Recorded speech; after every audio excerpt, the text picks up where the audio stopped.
Bangkit dan bercahayalah. Shalom jemaat yang dikasih Tuhan. Kita bersyukur bahwa hari ini kita masih bisa berjumpa lagi di dalam renungan. Dan kalau Tuhan masih berbicara dalam hidup kita, saya percaya masih ada jalan keluar, masih ada kekuatan, masih ada tuntunan dalam hidup kita. Sehingga kita tidak perlu khawatir karena masih ada Tuhan di dalam hidup kita.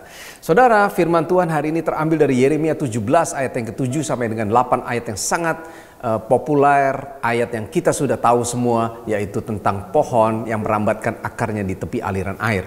Dan saya memberi judul daripada renungan saya hari ini, berkat mengandalkan Tuhan.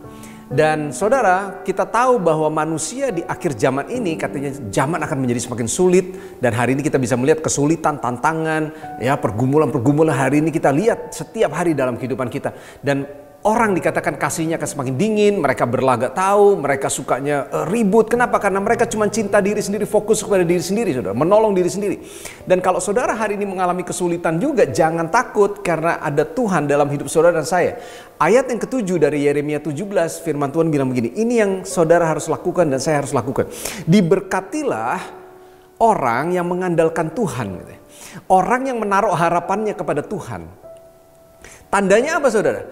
Ia akan seperti pohon dikatakan yang ditanam di tepi aliran air, yang merambatkan akar-akarnya sampai kepada tepi daripada air tersebut.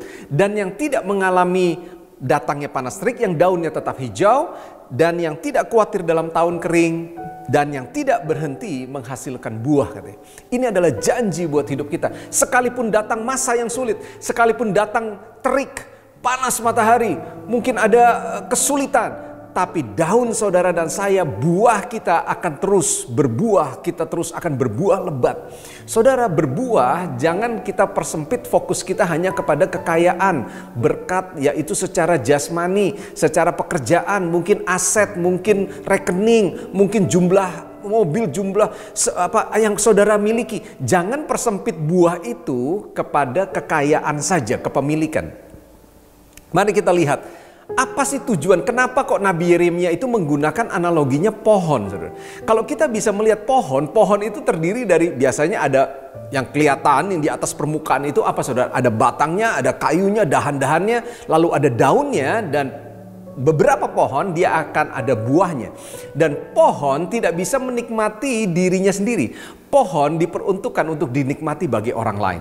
Kalau dia tidak berbuah, maka orang-orang bisa menikmati dari dahannya yang rimbun, yang begitu banyak daunnya, dan mereka orang-orang bisa berteduh di bawahnya. Dan kalau dia berbuah, maka buah itu bisa dinikmati oleh orang lain. Ada bahkan daun-daun dari pohon-pohon tertentu yang bisa dinikmati sebagai obat-obatan untuk medical purposes. Dan saudara, pohon diperuntukkan untuk menjadi berkat buat orang lain. Makanya kenapa tema daripada bulan Oktober ini kita berfokus bukan saja untuk diberkati, tetapi untuk menjadi berkat bagi orang lain. Saudara, kata kuncinya, kalau saudara mau fokus untuk bisa menjadi berkat, untuk saudara mau terus berbuah dan daunnya tetap hijau, ada di ayat yang ke-7. Firman Tuhan bilang apa? Diberkatilah orang yang mengandalkan Tuhan dan yang menaruh harapannya kepada Tuhan. Saudara, kata mengandalkan Tuhan memakai kata dalam terjemahan bahasa Inggris pakai kata trust in the Lord. Trust itu di dalam terjemahan bahasa aslinya diartikan sebagai gini, to feel safe katanya. Mereka, orang yang mengandalkan Tuhan itu dampaknya apa? Mereka bisa merasa aman. Mereka bisa merasa bold and secure. Mereka bisa merasa berani, tetap tegar. Kenapa? Karena mereka tahu ada Tuhan di dalam hidup mereka. Bagaimana dengan hidup saudara hari ini?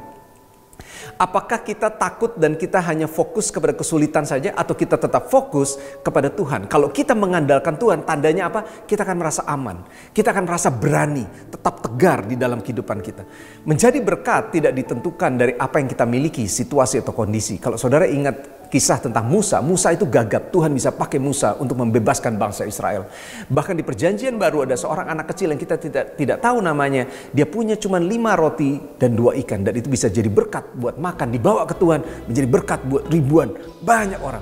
So, kata kuncinya, kalau kita di tengah-tengah masa yang sulit ini mau tetap berbuah, mau tetap menjadi berkat buat banyak orang, saudara harus to trust in the Lord. Saudara harus hidup di dalam mengandalkan Tuhan dan menaruh harapannya kepada Tuhan. Sehingga saya percaya hidup saudara akan merasa tetap aman, apapun situasi kondisinya, saudara yakin karena ada Tuhan di dalam hidup kita. Tuhan berkati. Mari kita berdoa. Kami bersyukur bahwa Tuhan masih terus berbicara dalam hidup kami. Zaman akan menjadi semakin sulit, tapi kami tahu bahwa Tuhan yang kami sembah, yaitu Tuhan Yesus, itu tetap hidup.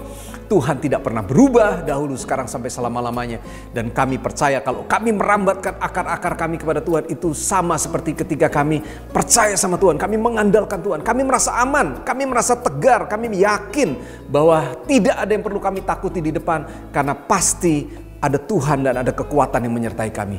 Diberkatilah firman-Mu, dan hari ini kami fokus sama seperti pohon. Kami mau hidup kami terus bisa menjadi berkat dan dinikmati oleh banyak orang. Terpujilah nama Tuhan dalam nama Yesus. Haleluya. Amin. Tuhan berkati kita semua. God bless.